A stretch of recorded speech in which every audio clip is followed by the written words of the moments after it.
Friends, if you are excited to explore the mysterious world of Conclave in 2024, then you are in the right place. If this is your first time visiting our channel, make sure you hit that subscribe button so you never miss out on updates like this. In today's video, we are going to dive deep into the movie Conclave, uncovering what this film is all about and where you can watch it.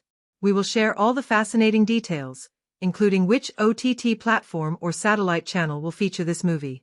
We will also talk about the journey of this film, from its pre-production stage to filming, post-production, budget, and even its box office collection.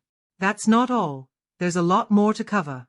We will discuss the storyline, the star cast, and how each actor performed in their roles. You will also get a brief review of the plot and some intriguing facts about this film that you probably didn't know. So stay tuned till the end, because this video is going to give you everything you need to know about Conclave in 2024. Let's get started. From the very first frame, Conclave throws you into a charged room where every glance and cough feels like a line read in a play, and the story unfolds like a slow-burning puzzle that keeps promising fireworks while patiently building the fuse. Rather than sprint through events, the film sets a ritualistic opening, introducing the tight, insular world of the meeting and the personalities who inhabit it. Then lets tension accumulate through small slights, private conversations, and the awkward choreography of power. On the surface, the timeline behaves itself. There's a clear through line from the initial summons to the final reckoning, but the filmmakers sneak in flashbacks and brief, character-centered detours that flip what you thought you knew. A seemingly offhand moment from an early scene is replayed later with new context, an off-camera promise becomes the pivot of a moral crisis, and a memory sequence reframes a minor character into someone suddenly central. The key turning points are staged like card plays. The inciting reveal, an accusation, a hidden file, or a confession, forces people into camps. The mid-film reversal takes a confidant's testimony and tilts loyalties overnight, and the penultimate sequence compresses all the simmering resentments into a single pressure-packed hour where private histories become public currency. Conflict lives on two levels: procedural, who will win the vote, who has the documents, which alliance collapses, and personal, guilt over a past choice, love rationed against duty, the corrosive effect of secrets. And the movie delights in letting the small, human ruptures matter as much as the institutional stakes. Emotionally, it alternates between claustrophobic anxiety and piercing intimacy, close-ups of hands fumbling with envelopes, a late-night corridor conversation that reads like a confession, music that swells only to drop away so silence can do the heavy lifting. These choices make the viewer feel both like an intruder and a conspirator. Thematically, the narrative probes how ceremony can mask rot and how language, ritualized phrases, public statements, whispered asides, can be both shield and weapon, asking whether truth is an absolute or a currency to be traded. Stylistically, the film isn't afraid to experiment. Parallel editing contrasts the polished ceremony with messy backrooms, intermittent POV shifts humanize characters who might otherwise remain archetypes, and a handful of extended takes let tension breathe until the release is almost unbearable. By the end, the resolution doesn't tidy every thread. Instead, it offers a moral arithmetic. Some debts are paid, some are postponed, and the final image lingers on a face or a vote tally that asks you to keep turning the question in your head long after the credits start to roll. Characters in Conclave are written and played as if they each carry a small, private weather system. Sunny in public, stormy in private, and watching them is half mystery, half character study. The film loves contrasts. The ritual-steeped elder who speaks in clipped, ceremonial phrases but whose hands betray a trembling anxiety. The newcomer whose bright moral outrage initially reads like idealism but slowly reveals a stubborn, sometimes ruthless pragmatism. The cynical operator who seems to trade in expedience until a single memory peels back a surprising tenderness. These are not flat types but layered people whose past choices keep leaking into the present through gestures, offhand remarks, and the timing of their silences. Growth is rarely cinematic fireworks and more often incremental re-education of the self, a confidence that hardens into calculation, a vow to be honest that buckles under pressure, a long-denied sorrow that finally admits itself. Sometimes the change is a tragic corrosion rather than redemption, which makes the arcs feel truthful rather than manufactured. Relationships do the heavy lifting. Alliances form for reasons of convenience and then calcify into something almost familial. Betrayals land not as shocking twists but as betrayals of intimacy, and mentor-protégé dynamics invert when the student outgrows the teacher's moral vocabulary. Motivations are crisply sketched: power, safety, reputation, guilt, a hunger for closure, and the screenplay earns its revelations by staging ordinary scenes, corridor exchanges, late-night cigarette conversations, awkward meal tableaus, where small concessions accumulate into decisive choices. The film also uses its ensemble cleverly. Supporting players aren't just background noise but active mirrors that reflect and distort the leads, so a throwaway joke or a protective lie echoes later with tragic weight. Performances favor micro-moments, a swallowed word, a fingertip on a glass, a look held too long, and those tiny decisions map entire inner lives without an expositional monologue in sight. What makes the character work feel alive is that the protagonists often resist neat moral labeling. You find yourself siding with one moment and recoiling at the next, because the movie shows how circumstances and history can nudge even decent people into compromises they never imagined. As the power plays intensify, character choices stop being private and become catalytic forces that reshape the story's architecture. One confession can topple alliances, one mercy can create an unexpected wound, and the emotional currency of these exchanges is earned by the slow accumulation of detail rather than theatrical speeches. The result is a web of people who feel fully known at many moments and maddeningly unknowable at others, which keeps you constantly recalibrating your sympathy and asking which of them, if any, will emerge unchanged. Performances in Conclave feel less like actors delivering lines and more like people letting us eavesdrop on lives at a pressure cooker. The film rewards tight, interior work, small changes in the eyes, the way a sentence is half swallowed, a hand that trembles only when no one is looking, and those choices make every interaction feel lived in. The lead turns restraint into a tool, no grand speeches, just a shifting cadence and a tightening jaw that trace an arc from careful self-possession to a momentary, devastating unraveling, and because the actor trusts stillness, the few times they break that quiet register land like shocks. Supporting players do heavy lifting. One scene-stealing confidant converts a single throwaway joke into a key emotional ledger. The elders' ceremonial pronouncements are undercut by tiny physical tells that hint at secret guilt, and the newcomer's fiery idealism is punctured by a handful of microbeats that reveal a harder, survivalist center. Chemistry is crucial and the ensemble nails it. Overlaps in dialogue feel competitive and real, looks passed across a table carry whole backstories, and alliances collapse on screen because the actors let resentment accumulate in gestures rather than exposition. Direction gives the cast room, long takes let reactions breathe, close-ups catch panic before it becomes a line, and the occasional abrupt cut makes a suppressed confession land with the force of a slap. Even where the script could have spelled things out, the performers choose ambiguity, so you keep reassessing loyalties. Moments of tenderness or quiet humor arrive unexpectedly and make later betrayals sting harder.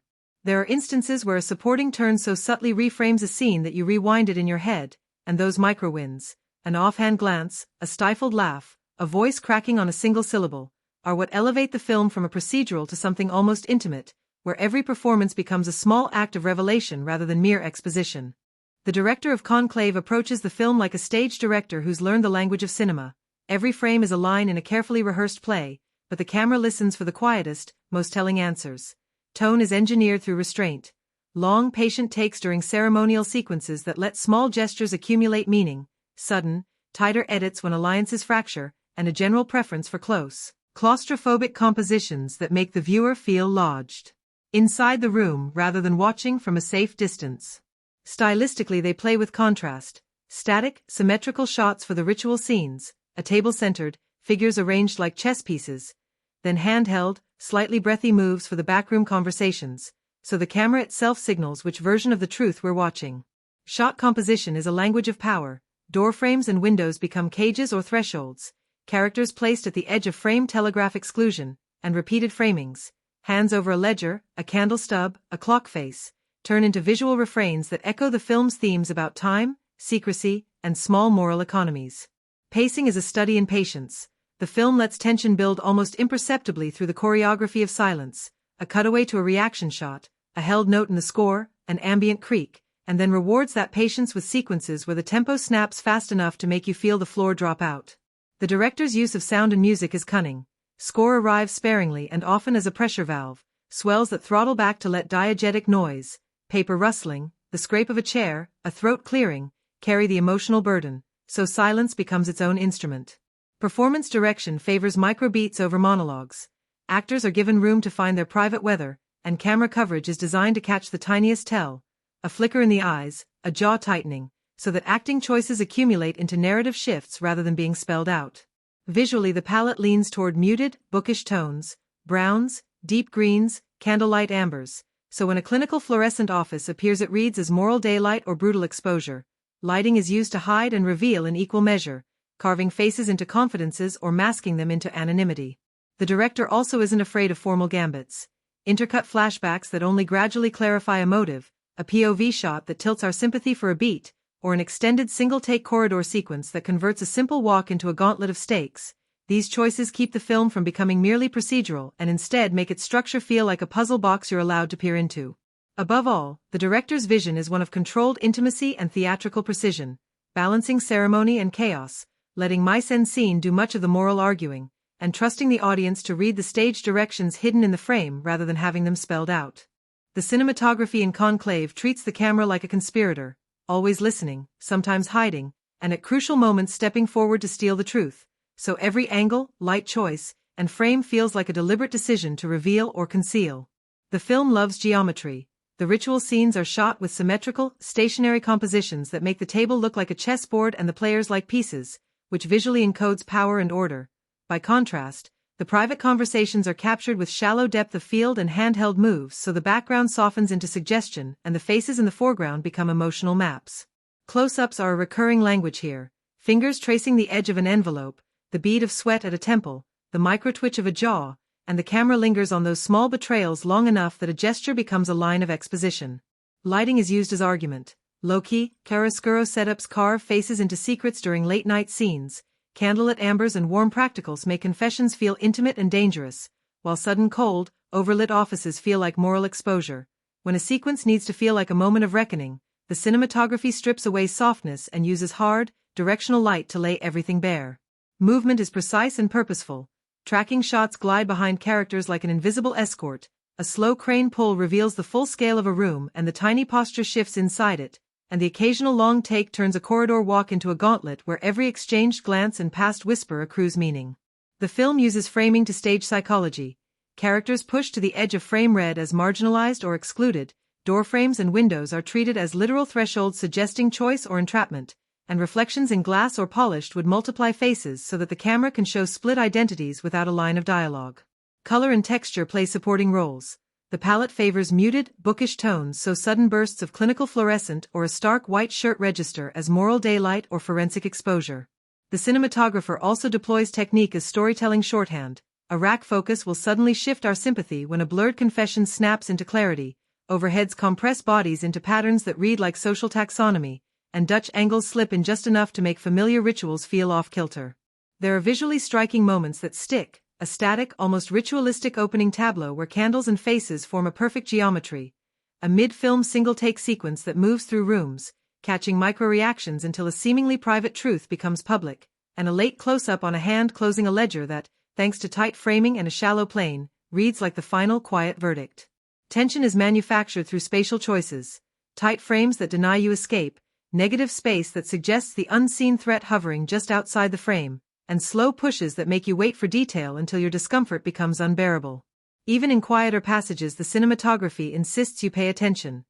Small, repeated visual motifs, clocks, ledgers, a stub of candle, are photographed with consistent emphasis until they acquire narrative weight. Ultimately, the camera in Conclave doesn't just record the story, it argues it, by choosing what to show, when to withhold, and how long to make you look, so the visual design becomes a neural net of unease, intimacy, and slow revelation that makes the film's moral puzzles feel tactile and immediate. The editing in Conclave is the film's unseen choreographer, deciding when to linger and when to snip away so that tension either simmers or snaps. It often works like a metronome that shifts tempo to match the scene's mood. Long, unhurried takes let the ceremony breathe and turn small gestures into revelations, while tighter, rhythmic cutting in the backroom scenes converts whispered courtesies into knife-edged exchanges. The editor loves sound bridges and L-cuts. A line spoken in one room will carry over into the next, pulling the audience along and making transitions feel inevitable rather than jarring, and cuts to reaction shots are timed with surgical care so that a single blink or breath can rewrite the emotional content of an entire exchange. Cross-cutting is used to brilliant effect when the movie wants to contrast public ritual with private maneuvering, slicing between the two worlds to build dramatic irony and to make each cut read as a small betrayal. There are moments of elliptical editing that compress days into a few well-chosen images, a ledger closed, a train ticket, a burnt match, that keep the plot moving without fat, but the film also takes deliberate detours. Extended ritual sequences sometimes test patience by asking viewers to sit with the full weight of ceremony, and while that patience often pays off in later payoffs, occasionally the rhythm slows enough that the pulse of urgency softens. Conversely, the climax leans on quicker, staccato cuts and occasional jump-cut jolts to create a sense of vertigo, which is thrilling but on rare occasions trades clarity for breathless momentum. The use of match cuts and visual motifs as transitions, pushing from a candle flame to a desk lamp, or from a hand closing a door to a hand closing a ledger, makes thematic connections feel organic rather than didactic, and racks and pulls are timed so that focus shifts become narrative events in themselves, not just camera tricks. Silence and negative space are treated like edits too. The absence of sound between two frames lengthens a moment more than any dissolve could, and the editor lets those silences land hard before cutting away, giving the audience time to rearrange its thoughts. Montage sequences are rare but precise, used mostly to compress investigations or negotiation beats, while intercut flashbacks are stitched in with restraint so they reframe rather than confuse. When the film withholds a piece of visual information and then reveals it through a cleverly inserted cut, the emotional payoff clicks into place like the final piece of a puzzle. There are stylistic gambles, an occasional long take that travels through rooms catching micro-reactions, or an abrupt smash cut that transforms decorum into violence, and most of them land because the editing trusts the performances and doesn't try to over-explain. Ultimately, the rhythm of the editing dictates how you feel about the characters. The slower passages let empathy grow through accumulation, the faster bursts force moral decisions to land as immediate shocks, and the alternation between both keeps the film from becoming monotonous. Every hesitation or acceleration in the cut list is a tiny narrative choice, and watching how those choices add up is as intoxicating as watching the plot itself unfold. The music in Conclave behaves like a hidden commentator, quietly shaping what you feel in the spaces between words rather than narrating what's already on screen. From the first minutes, a sparse palette establishes the film's emotional grammar, low register strings and a single, insistent piano motif that feels like a question. And those sonic threads return in altered forms so the score reads like a ledger of the story's shifting debts. Recurring motifs are the film's shorthand. A brittle, plucked cello figure accompanies acts of secrecy and always sounds marginally out of tune the moment a lie is about to unravel, while a cool, distant brass cluster appears with institutional authority.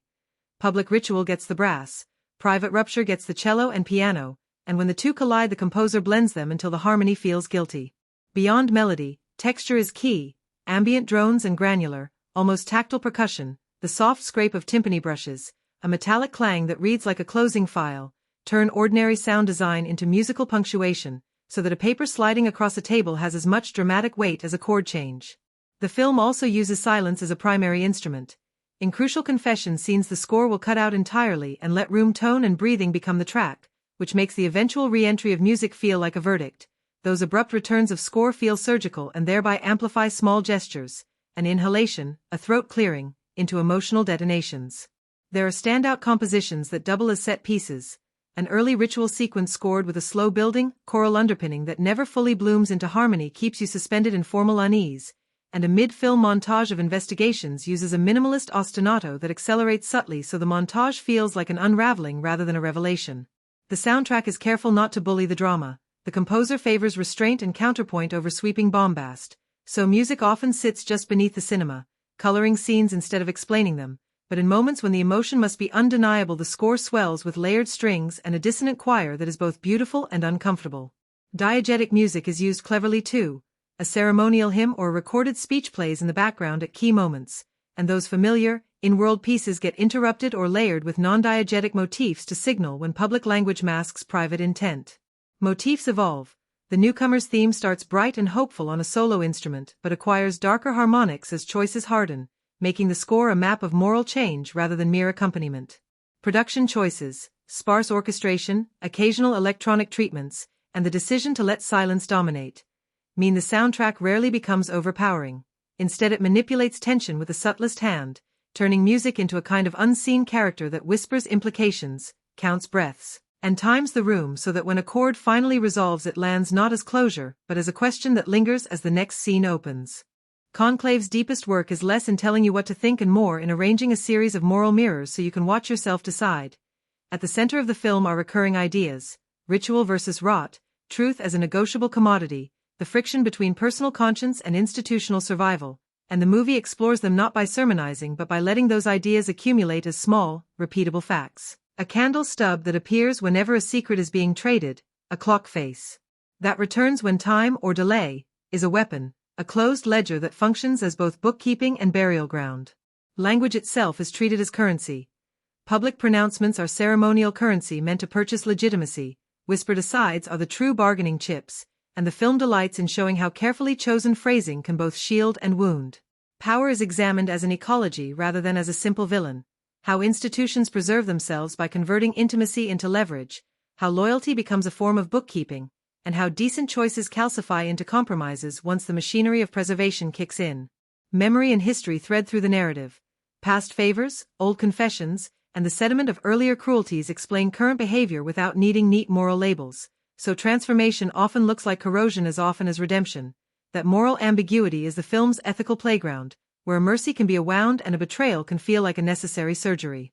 Stylistically, the movie underlines its themes through form, the symmetrical ritual shots that encode order, narrow close-ups that turn personal implosions into public architecture, musical motifs that reappear in altered harmonies to show moral depreciation, and editorial choices that let silence do as much arguing as dialogue.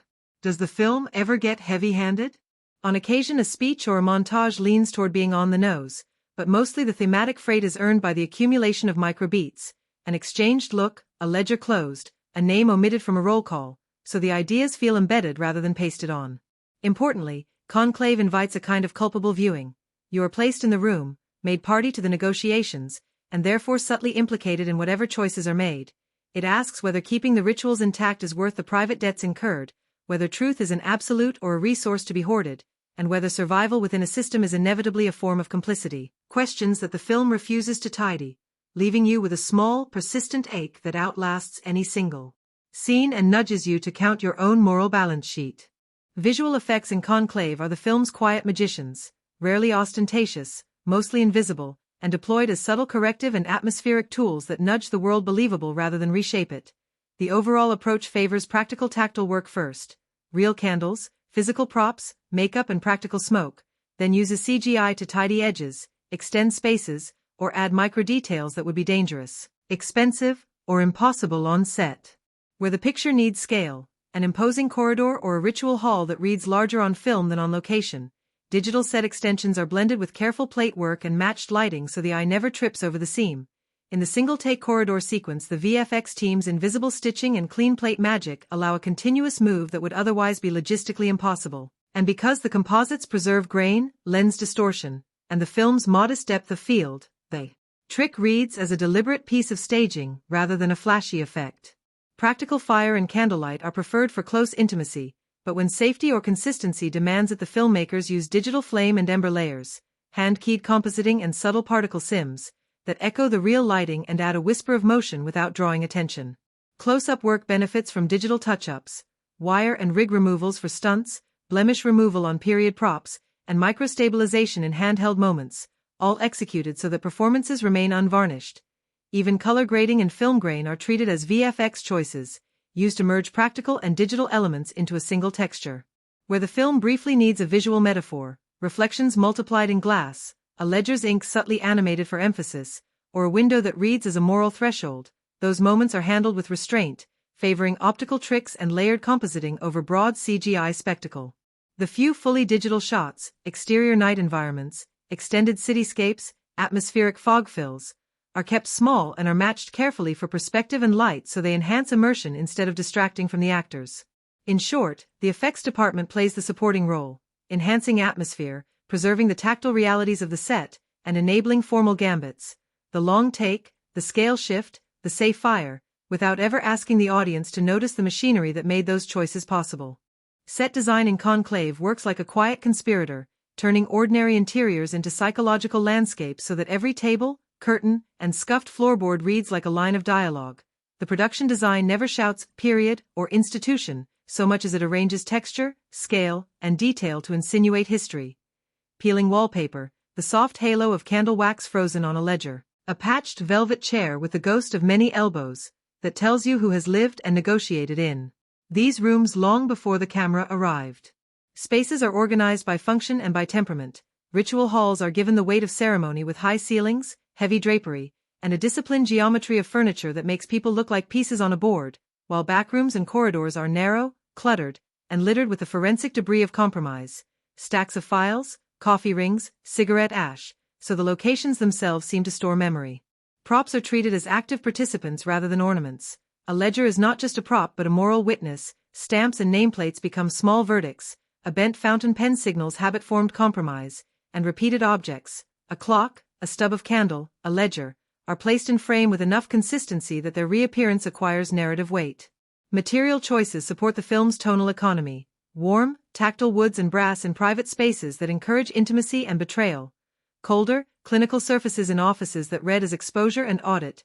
Fabrics, scuffs and patina suggest age and continuity, while selective use of modern, sterile elements signals intrusion and risk. Locations feel lived in because details are micro-anchored, a smear on a windowsill, a dusty book edge, a faded photograph pinned under glass, so small gestures by actors, brushing a finger along a seam, closing a cupboard with unnecessary care, read like confessions. The production design collaborates with camera and sound. Wide, symmetrical setups invite static, stage-like compositions. Tight, cluttered corners permit handheld intimacy and let the cinematographer hunt for micro-reactions. Long corridor runs are dressed with practical obstructions, lamps, benches, doors, that the camera and actors must negotiate, turning blocking into dramatic choreography. Exterior choices, an austere institutional facade, a claustrophobic alley, a formal courtyard, provide visual punctuation between interior moods, and the team often blends real locations with carefully dressed studio interiors so scale and texture remain believable on camera. Even when flourishes appear, an unexpected mirrored alcove, a hidden cabinet revealed by a sliding bookcase, they serve story logic rather than spectacle, offering places for secrets to hide or surface.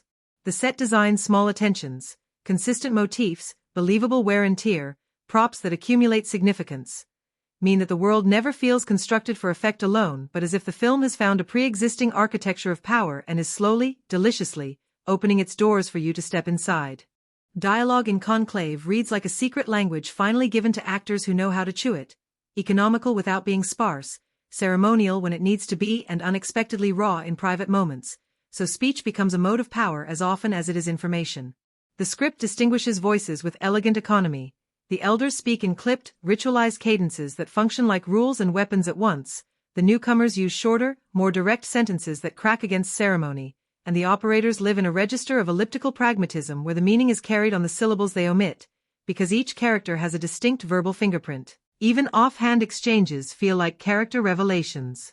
Exposition is handled like a sleight of hand. The screenplay buries facts inside asides, interruptions, and procedural phrasing so that plot beats arrive through negotiation rather than tidy announcements, and the result is that the audience discovers things in the same breath as the characters, which keeps suspense sharp. Subtext is the script's favorite instrument. Half-lines, trailing clauses, and deliberate non-answers do as much narrative work as overt statements. A withheld adjective or an unfinished question becomes a score cue, and silence is written into the rhythm as deliberately as any spoken word, allowing pauses to function as punctuation and letting performances fill in the moral arithmetic. Wit appears, but rarely as comic relief. Instead it's dry, often bitter, and used to cut the room's tension or reveal a character's defense mechanism. These moments land because they're earned and because the timing is surgical. Monologues are scarce and, when they occur, feel like ruptures rather than speeches. Brief, surgically focused, and powered by accumulated detail so they read as confessions or indictments, not theatrical reveals. The script also plays with form. Ritual texts and official statements are written to feel performative, repeating phrases that accrue meaning over the film's arc, while private dialogues devolve into fragments and interruptions that map emotional collapse. Language evolves with character arcs. The idealist's sentences harden into shorter, harder-edged clauses as compromises mount. The mentor's measured metaphors begin to crack, and those shifts are small but telling. The screenplay trusts silence and non-verbal beats, leaving gaps that direction and editing exploit, because the writing often suggests camera reactions, a dropped word, a look, a hand reaching. The dialogue and mise-en-scene feel married rather than separate. Even the most functional lines are textured.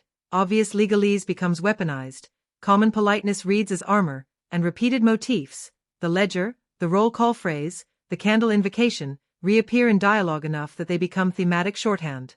If there are standout moments, they're not bombastic one-liners but compact verbal pivots, a procedural phrase that lands like a verdict, a domestic metaphor used suddenly as accusation, a quiet apology that redefines a relationship, lines that echo because they refract earlier meaning rather than merely summarizing it.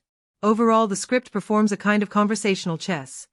Moves are economical, sacrifices are staged in half phrases, and the true work happens in what is left unsaid, which makes listening to the dialogue feel like eavesdropping on something consequential and slightly dangerous. Conclave plays the rules of its genre like a card player who knows when to fold and when to bluff. On the surface it reads like a procedural chamber drama, votes, alliances, investigations, but it keeps slipping in surprises that nudge the film away from familiar beats and into a slightly different pocket. Ritual becomes plot engine, language becomes leverage, and the machinery of ceremony is treated as a character in its own right, which feels fresh because most thrillers lean on chase sequences or forensic reveals, while Conclave mines the power dynamics of posture, phrasing, and small betrayals. The film honors conventions when it needs to, the ticking clock, the escalating stakes, the reveal that reframes earlier evidence, so genre fans get the satisfying architecture of conflict, but it subverts expectations in tone and payoff.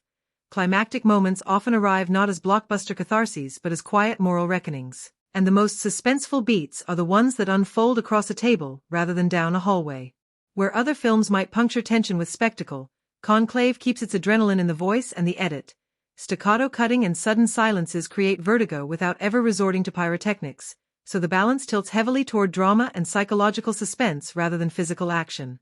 Humor exists, but it's dry and corrosive, used to unmask character rather than to lighten the load.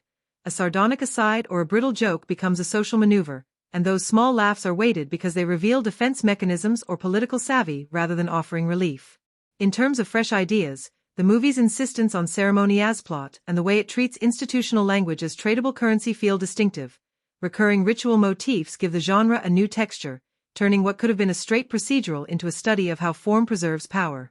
That said, the film occasionally leans on genre shorthand, a montage to compress an investigation, a terse flashback to supply motive, that can read familiar, but these moments are used sparingly and often reframed so they serve character psychology more than plot mechanics.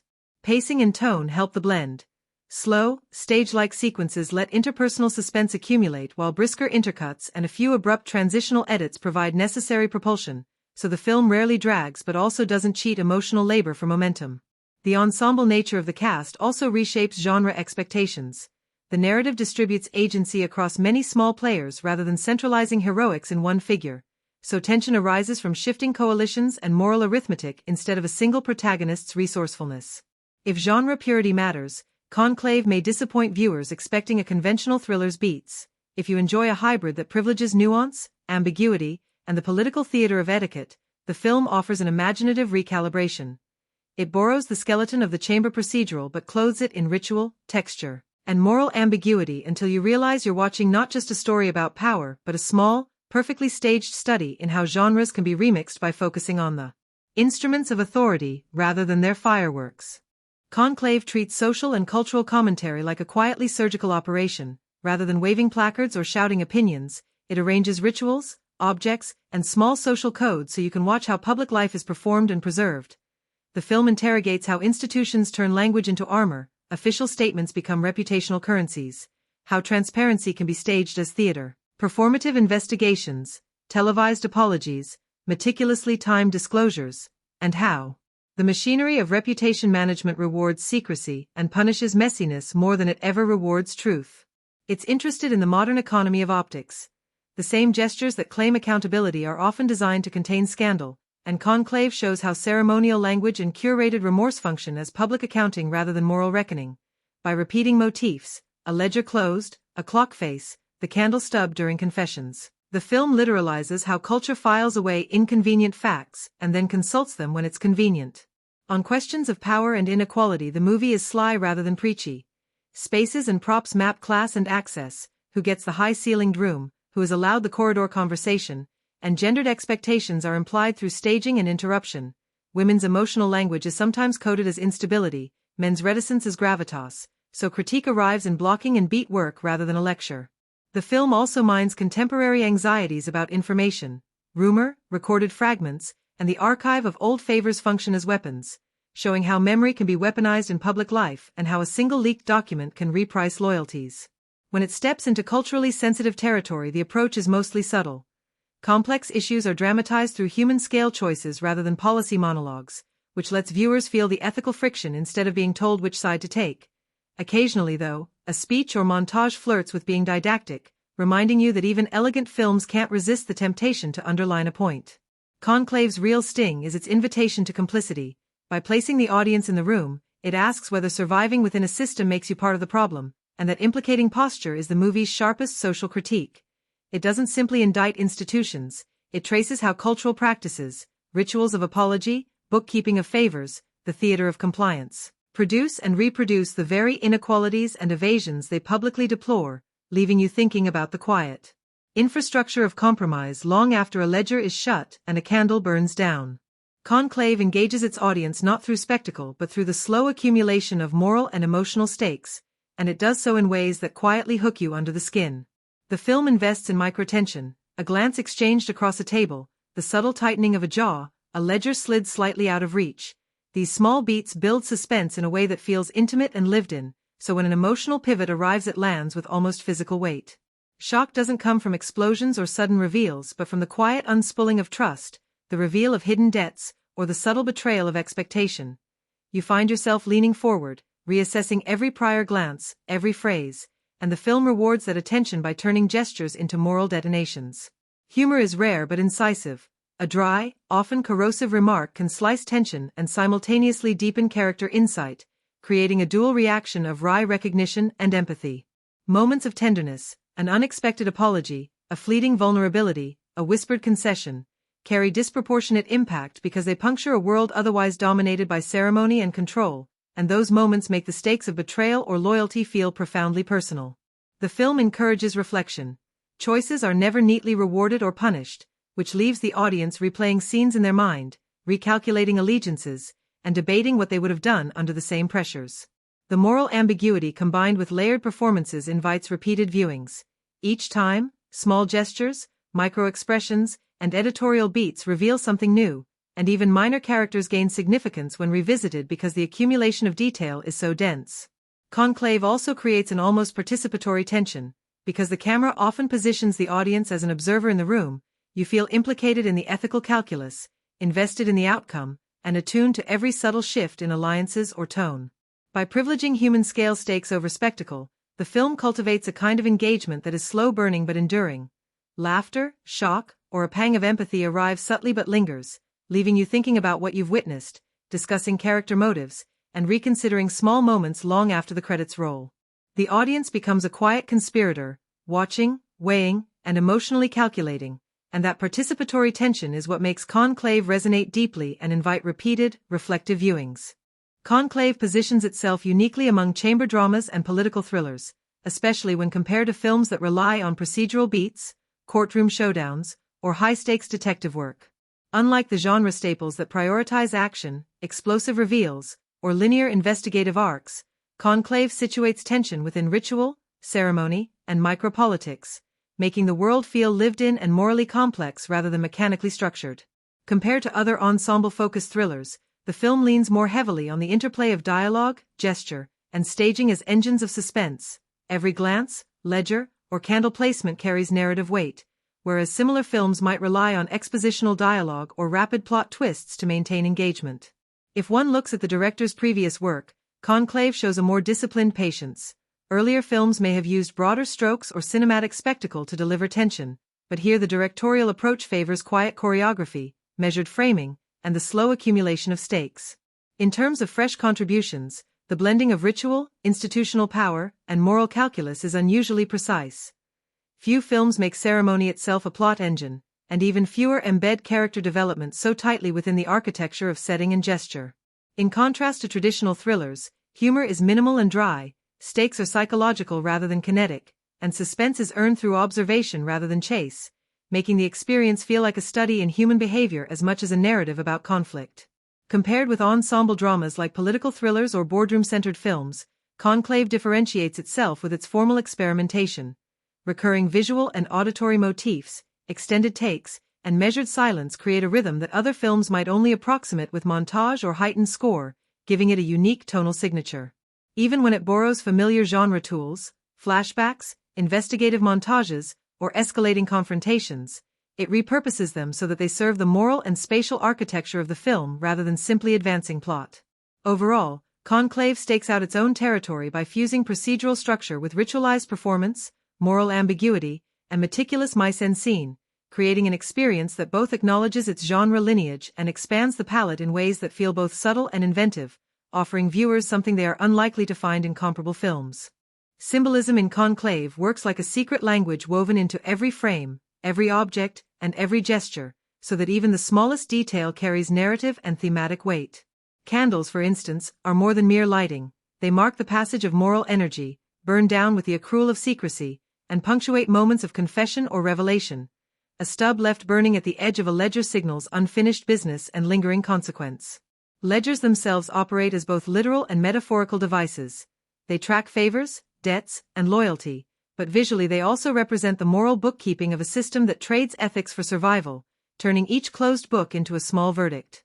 The film repeats spatial motifs, like doorways, windows, and corridors, to signal thresholds, choices, compromises, and boundaries between private and public life, and the framing of these spaces reinforces the theme of observation versus concealment, making the audience hyper-aware of the ethical negotiations happening within confined rooms.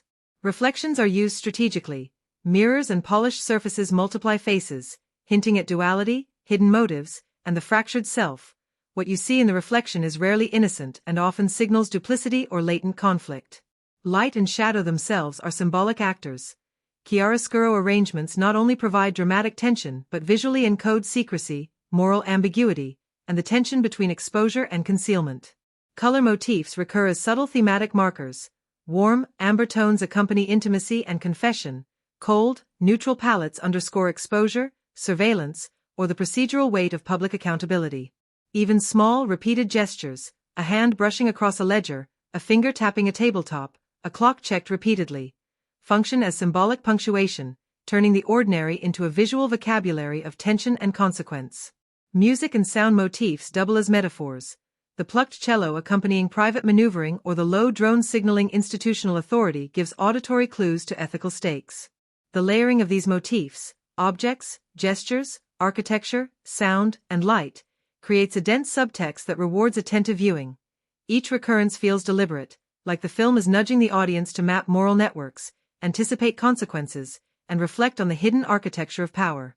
These symbolic and metaphorical elements are not decorative, they integrate tightly with storytelling, enriching character psychology, enhancing suspense, and reinforcing the moral and thematic concerns of the film, so that Conclave becomes as much a study in ethical choreography as it is a narrative of intrigue. Conclave situates itself in a historical institutional context rather than as part of a franchise, and its strength lies in how convincingly it renders the procedural and ceremonial world it depicts. Every visual and auditory detail, the architecture of rooms, the worn surfaces of furniture, the cadence of official language, the meticulous handling of ledgers, works to immerse the audience in a period where hierarchy, ritual, and protocol dominated both private and public life. The filmmakers clearly studied archival materials, historical texts, and procedural manuals, because small gestures, how a candle is lit, how a document is signed, how a name is pronounced or recorded, ring with authenticity, turning what might have been dry exposition into lived experience. Costumes and decor are not mere period markers but function as extensions of character and power. Muted fabrics for bureaucrats, warmer tones in private quarters, the occasional symbolic flourish hinting at allegiance or authority, all calibrated to communicate both time and temperament. Language, too, feels historically grounded.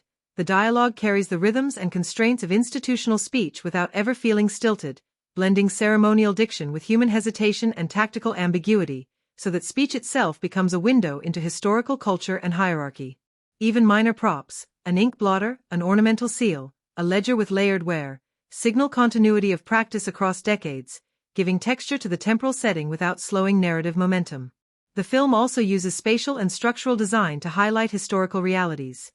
Narrow corridors, high-ceiling chambers, and closed offices reinforce how institutions managed power, visibility, and privacy, while public versus private spaces illustrate social hierarchies and negotiation arenas.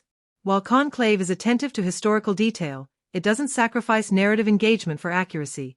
The past is rendered as a dynamic arena of human conflict, where ritualized procedures, deferred authority, and meticulous record-keeping become the canvas for suspense and moral intrigue. By embedding viewers in both the physical and procedural realities of the period, the film achieves a sense of authenticity that makes the historical world palpable, allowing audiences to inhabit the time and place in ways that are both educational and dramatically compelling. Conclave's production quality suggests a meticulous allocation of resources, with the budget clearly prioritized toward elements that heighten immersion and narrative subtlety rather than overt spectacle. The film's set design, period-accurate props, and practical effects indicate that a significant portion of funds was directed toward creating a tactile, believable world.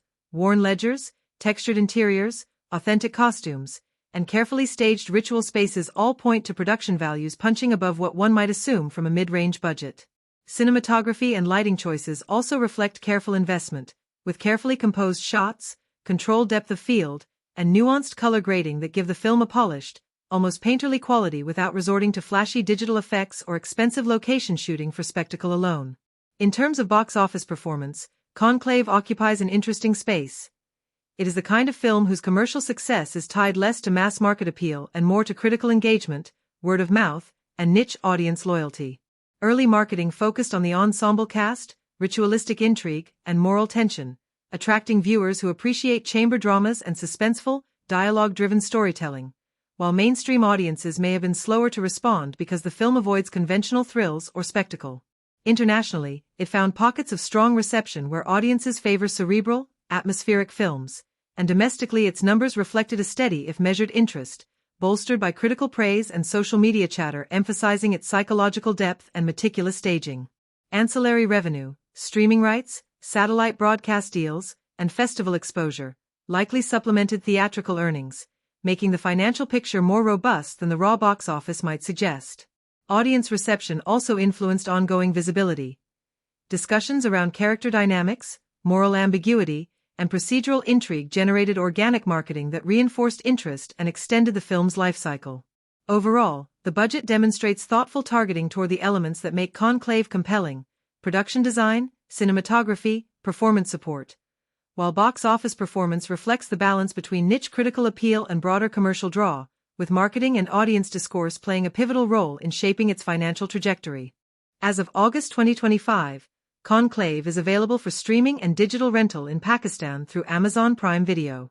Subscribers can stream it as part of their membership, or rent it in UHD $4/$5.99 or purchase it $4/$14.99. It's also available on Apple TV, Fandango at Home, and other platforms for rent or purchase. For the most immersive experience, watching on a large screen with high-quality audio is recommended to fully appreciate the film's atmospheric tension and intricate performances. While it may not be available on Netflix or local cable services, Conclave's availability on major digital platforms ensures accessibility for audiences in Pakistan. If you enjoyed this video and would like us to provide reviews of every kind of movie, please remember to like, comment, share, and subscribe to our channel. Have a great day, and we'll see you in the next video. Goodbye.